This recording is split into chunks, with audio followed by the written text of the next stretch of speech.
আগামীকাল শনিবার 16 মে 2026 Tripura Santiniketan medical college এবং হাসপাতালের ওপিডিতে থাকবেন জেনারেল মেডিসিনে অধ্যাপক ডক্টর স্বপন সরকার, ডক্টর মৌমনা দাস, ডক্টর সাগর সাহা, ডক্টর রবীন পাল, ডক্টর দীপ্তনু রায় এবং ডক্টর দীপঙ্কর দাস। অর্থোপেডি বিভাগে থাকবেন অধ্যাপক ডক্টর ভূপেশ শীল। প্রসূতি ও স্ত্রী বিভাগে থাকবেন অধ্যাপক ডক্টর A.K. রক্ষিত। চক্ষু বিভাগে থাকবেন ডক্টর পাই চন্দ্র মগ এবং ডক্টর তুলসী মলসন। অ্যানেস্থেশিয়া বিভাগে থাকবেন ডক্টর শুভাশিস দাম। ENT বিভাগে থাকবেন অধ্যাপক ডক্টর প্রাণগোপাল দত্ত এবং ডক্টর শান্তনু রায়। অ্যান্টি রেবিস বিভাগে থাকবেন ডক্টর মঞ্জুরি সূত্রধর। শিশু বিভাগে থাকবেন doctor Nilanjan Majumdar, doctor Olivia Dasgupta, doctor Swapna Sinha এবং ডক্টর অনুভব ঘোষ।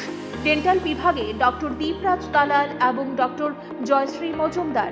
ফিজিওথেরাপিতে থাকবেন অরিন্দম বিশ্বাস ও শ্রীমা সাহা। শান্তিনিকেতন মেডিকেল কলেজ ও হাসপাতালে ওপিডির পাশাপাশি আইপিডি বিভাগও চালু রয়েছে। আইপিডি বিভাগে আয়ুষ্মান ভারত পরিষেবার সুযোগও উপলব্ধ রয়েছে। জেনারেল মেডিসিন, জেনারেল সার্জারি ও চোখের চিকিৎসা এই তিনটি বিভাগে আয়ুষ্মান কার্ডের স্বাস্থ্য পরিষেবা দেওয়া হচ্ছে। আপনার স্বাস্থ্য আমাদের দায়িত্ব। বিশেষজ্ঞ চিকিৎসক, অত্যাধুনিক যন্ত্রপাতি, উন্নত পরিষেবা।